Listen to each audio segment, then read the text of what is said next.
Mon invité du jour a 33 ans, il est marié, il a 4 enfants, dont 2 jumeaux nés en 2021. Après des études de journalisme, il s'est lancé dans le journalisme de presse locale et de presse chrétienne. Puis ensuite, il s'est lancé dans le journalisme d'entreprise, où il a travaillé à faire des reportages vidéo ou écrits sur des chantiers de rénovation ou de construction d'églises. Progressivement, ça l'a amené à devenir rédacteur en chef du magazine Christianisme aujourd'hui. Nous attendons dans un instant David Métro.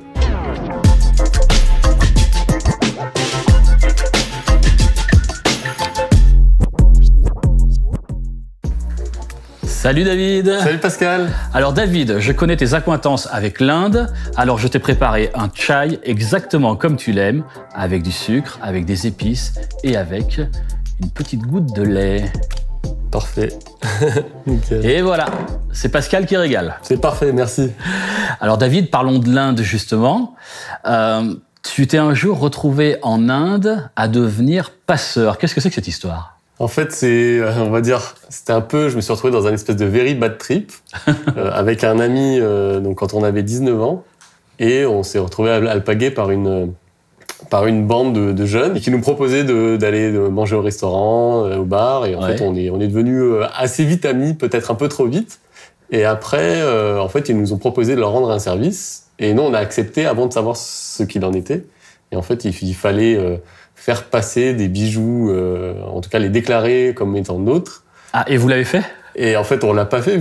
C'était une arnaque. Bah oui. C'était une arnaque. Le but, c'était juste de nous amadouer et finir par aller dans un bureau Western Union pour qu'ils nous copient nos cartes bancaires. Bon, vous en êtes sortis sans dégâts. Sans dégâts, sauf financier, moins 5 000 € sur le compte.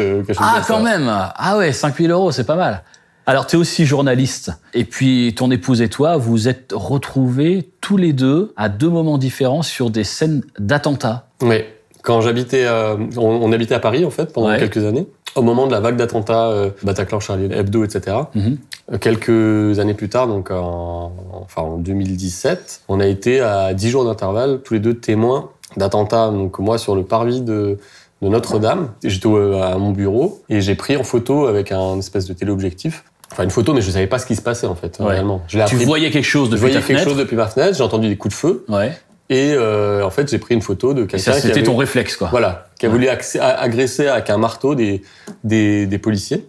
Et finalement, j'avais posté sur Twitter et ça a été un emballement médiatique. J'ai reçu tellement de messages que j'avais plus de batterie sur mon téléphone. Ah oui. Tellement BFM TV, France Info, etc. Enfin, toutes les chaînes du monde, Canada, voulaient avoir l'autorisation de publier ma photo. Et 10 jours plus tard, ma femme se promène donc avec ma fille de quelques mois. Et un ami sur les Champs-Élysées. Il sortait d'une boutique pour des peluches, donc c'était vraiment la vie de tous les jours. La vie de tous les jours, détente. Et là, elle a vu une voiture passer, doubler une première voiture de gendarmerie et foncer dans un camion de gendarmerie.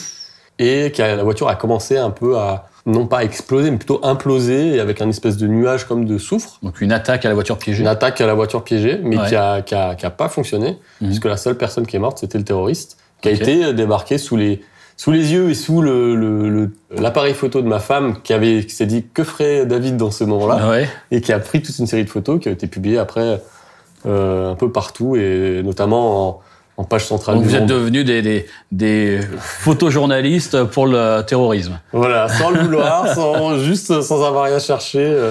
Et pour nous, ça a été quand même un signe du Seigneur qui disait qu'il nous garderait quoi qu'il arrive. Parce que la bonbonne de gaz, en fait, le terroriste, dans sa folie, avait oublié d'enlever l'opercule de sécurité. Et c'est ça qui a permis que l'explosion n'aille pas au bout. Alors, en parlant d'attentats, tu as aussi interviewé une fois le docteur Mukwege, qui est donc prix Nobel de la paix, et qui te parlait de l'expérience de l'attentat que lui avait vécu et dont il avait survécu. Oui, c'est ça. Qu'est-ce que tu as retiré de cette expérience, de cette interview ? C'est assez rare, en fait, dans une vie de journaliste, de se retrouver face à quelqu'un, la dimension de quelqu'un qui est rentré dans l'histoire, comme Denis Mukwege, donc prix Nobel de la paix en 2018, l'homme qui répare les femmes, notamment au Congo, qui a beaucoup lutté contre le viol comme arme de guerre. Et moi, je lui posais une question un petit peu, pour savoir un peu sur son parcours, sa vie, et il parle avec les larmes aux yeux de dire que, enfin voilà, toute l'émotion, la voix un peu tremblante de, en fait, j'ai perdu un ami parce que son garde du corps, en fait, c'était son ami et qui s'est jeté sur lui au moment où un commando était venu pour l'assassiner. Donc lui, le docteur a eu la vie sauve, mais son ami est mort. Et lui, pourtant, continue ce combat. Et voilà, j'étais face à quelqu'un, je me suis dit, ouais, c'est du niveau des Mandela, des Martin Luther King, etc. À la fois, ça donne beaucoup de respect et en même temps, ça rend humble. Moi, voilà, je suis juste un passeur en tant que journaliste. Ouais. Et il y a des personnes qui prennent vraiment des risques à la fois pour aussi animé par sa foi. C'est ça que je trouvais intéressant chez Mukwege. Alors, tu dis que tu es passeur en tant que journaliste. On va passer maintenant de l'autre côté, dans les canapés, et on va apprendre à te connaître un peu plus en détail, sous l'angle du journalisme, et puis sous l'angle de ta vie personnelle. Ok ? Très bien. Je te laisse me suivre. Ça marche. Je te laisse t'installer. Merci.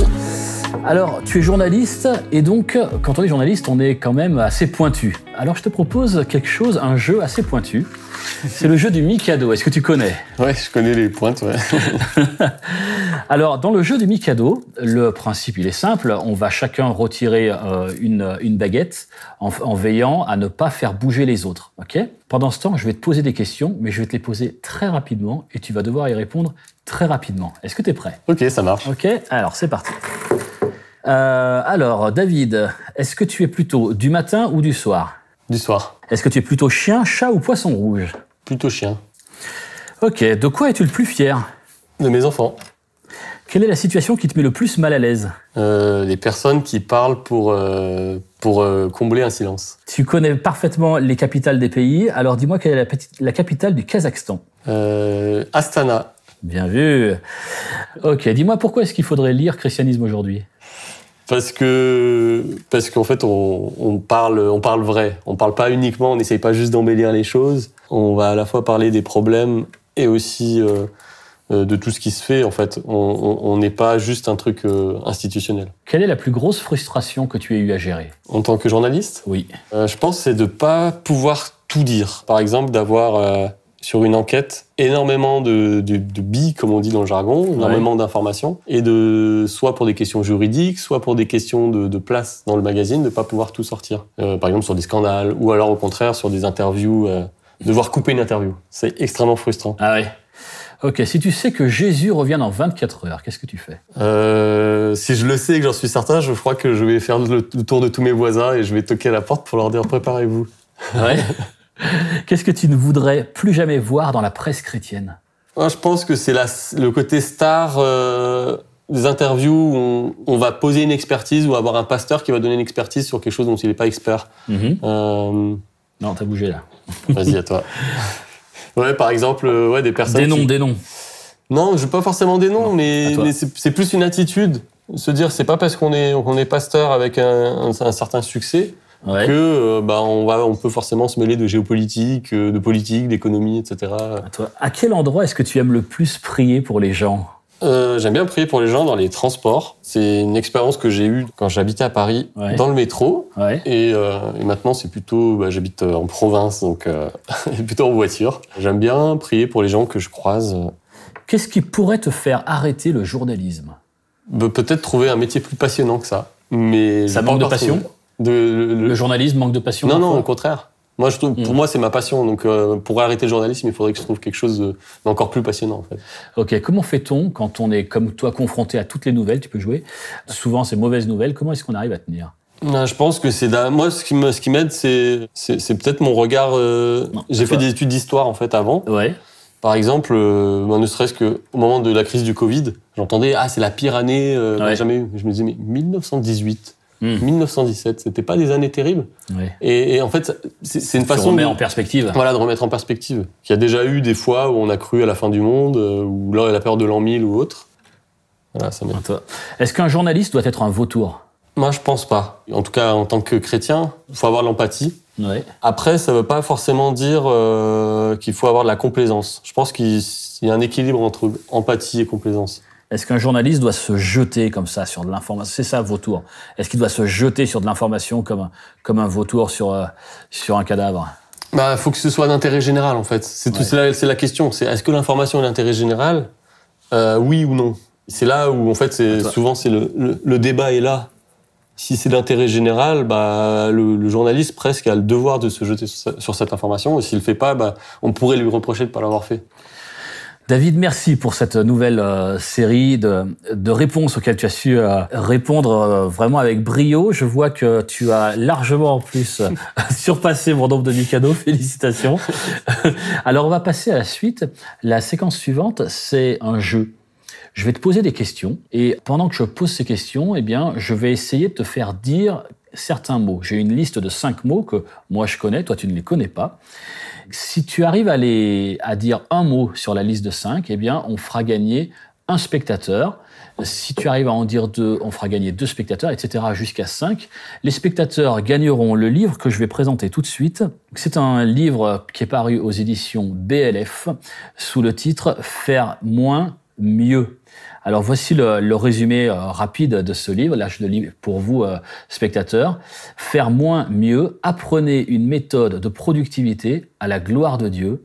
Découvrez comment faire le tri dans vos tâches et vos responsabilités pour mieux faire les choses qui comptent vraiment. La couverture de ce livre apparaît sur votre écran. Pour jouer, c'est très simple. Vous allez dans la barre en dessous de la vidéo ou alors vous vous rendez sur le site cpascalquiregale.com pour participer. Est-ce que tu es prêt, David? Je suis prêt. Ok, alors voici les premières questions. Tu es rédacteur en chef donc, de Christianisme aujourd'hui. En quoi ça consiste? Donc ça consiste... d'abord, en tant que rédacteur en chef, ça veut dire que je suis journaliste, tout d'abord. Donc ça consiste à devoir hiérarchiser des informations. Et aussi animer, coordonner une équipe de rédacteurs. Et de planifier, donc choisir, déterminer les sujets et l'importance qu'ils auront, le nombre de pages, la taille, pour le prochain numéro. En fait. C'est toi qui embauches l'équipe de journalistes? Plus ou moins, on va dire, c'est pas vraiment que j'embauche, c'est plutôt que je vais proposer à des rédacteurs des sujets et c'est eux qui me disent oui ou non, s'ils ont le temps et si ça les intéresse. En général, j'essaye de faire en sorte que les personnes traitent des sujets qu'ils aiment. J'aime pas devoir un peu forcer, imposer. Quelqu'un qui n'aime pas, par exemple, de faire de l'actualité internationale, je vais pas forcer. S'il préfère la culture, il va être plutôt sur des articles culture. Bien sûr, donc il y a toujours un profil de journaliste. Alors, tous les journalistes ne peuvent pas faire tout type de journalisme. Dans l'idéal, si. Mais après, il y a des personnes qui vont avoir des spécialisations et après, c'est plus une question de goût et de couleur. Mais normalement, un journaliste devrait pouvoir traiter tout type de sujet. Ok. Qu'est-ce que la presse chrétienne a de particulier que le reste de la presse n'a pas? Je pense que, en tout cas j'espère que la presse chrétienne déjà, elle a une dimension, c'est pour moi en fait, je crois que Dieu existe. Ouais. Du coup que si on enlève Dieu de l'équation, je pense que les informations peuvent être faussées. Et la presse chrétienne, en tout cas, j'espère. Elle part de ce postulat. Qu'elle part de ce postulat-là. Et donc, ça rééquilibre les choses. Donc là, on est face à... On décrit un monde où le péché existe et où la grâce existe aussi. Quel regard, toi, tu portes sur la presse chrétienne en général? J'ai un regard plutôt bienveillant, parce que j'en fais partie, je travaille.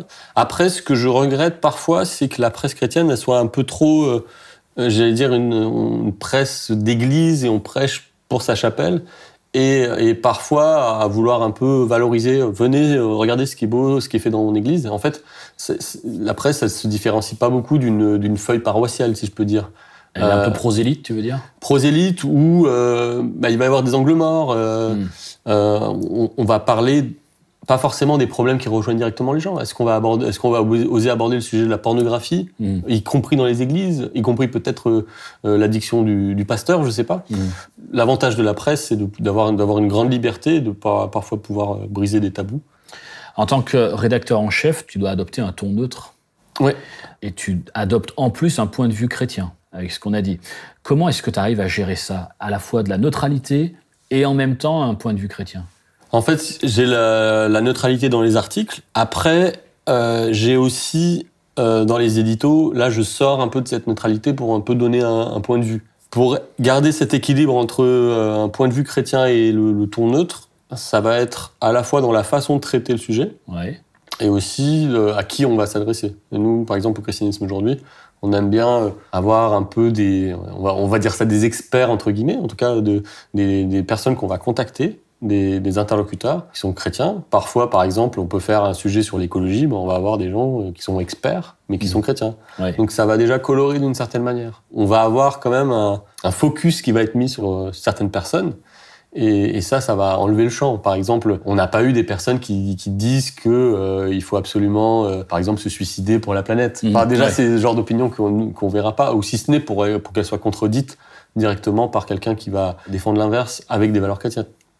Alors, justement, avec le genre d'exemple que tu viens de donner, parfois, on sait que le milieu chrétien, c'est un milieu qui est quand même très divers, il est pluriel. Il n'y a pas autant d'avis que de chrétiens, mais il y a quand même une diversité d'avis. Comment est-ce que tu arrives à gérer des avis, des prises de position que tu n'approuves pas? C'est pas toujours évident. Ouais. En fait, peut-être le plus difficile, c'est pas quand c'est des positions que moi j'approuve pas, mais c'est plus quand c'est des positions que, à la fois que j'approuve pas. À la rigueur, c'est pas forcément le problème, mais c'est des positions qui sont très clivantes, voire qui peuvent être minoritaires ou qui ne sont pas populaires. Par exemple, récemment, on a fait un dossier sur le nationalisme chrétien, qui était plutôt, je reconnais, à charge, qui dénonçait le nationalisme chrétien, qui est c'est cette volonté d'avoir des chrétiens qui dirigent une nation.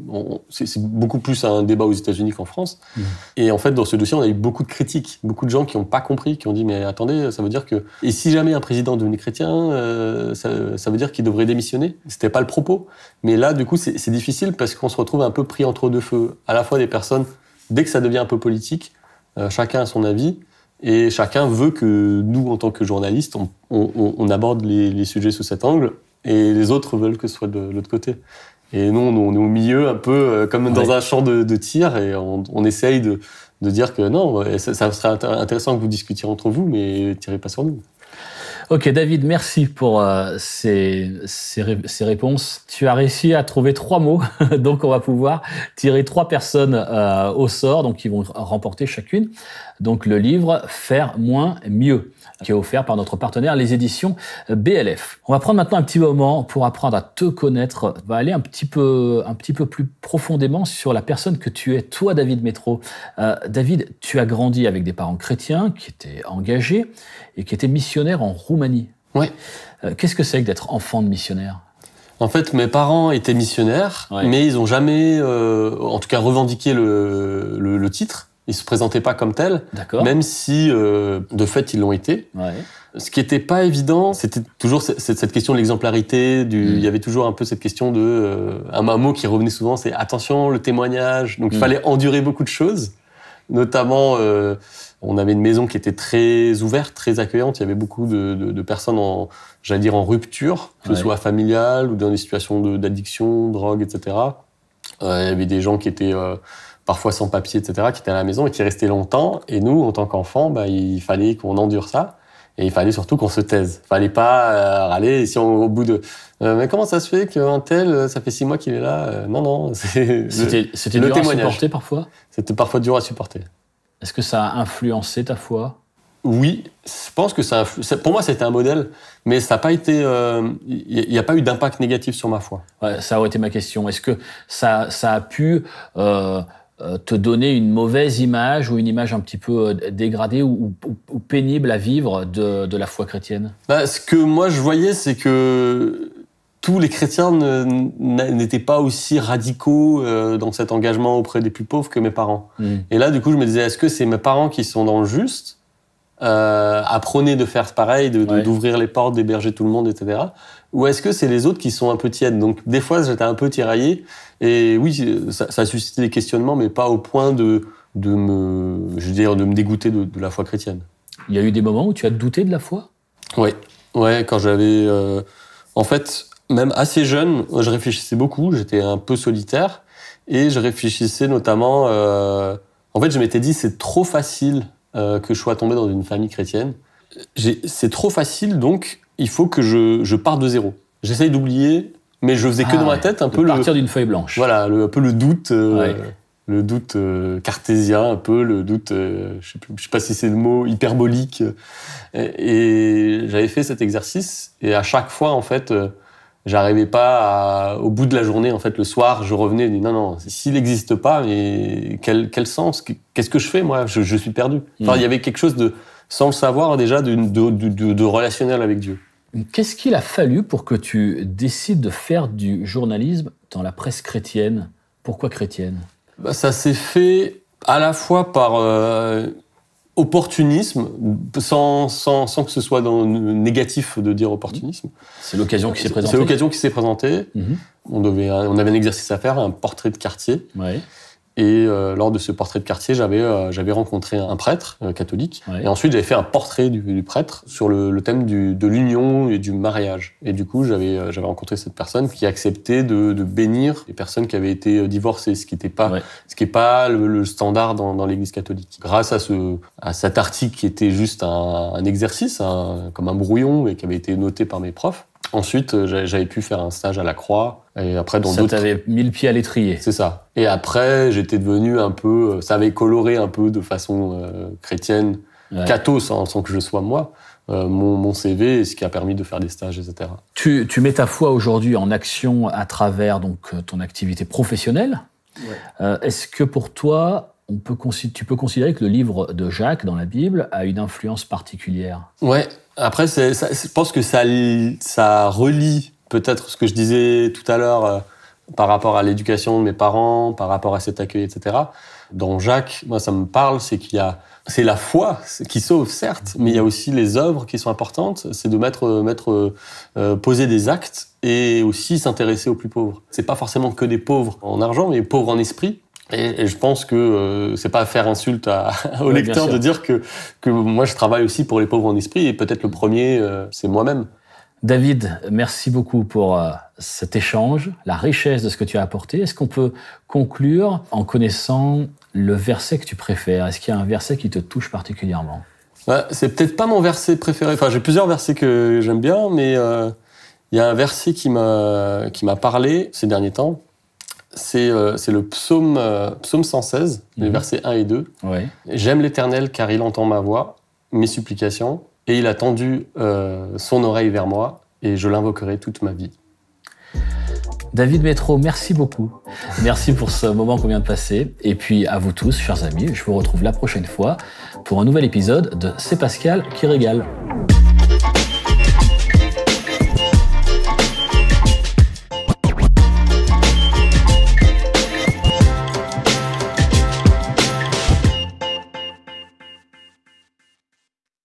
Shalom, j'espère que vous avez aimé cette vidéo.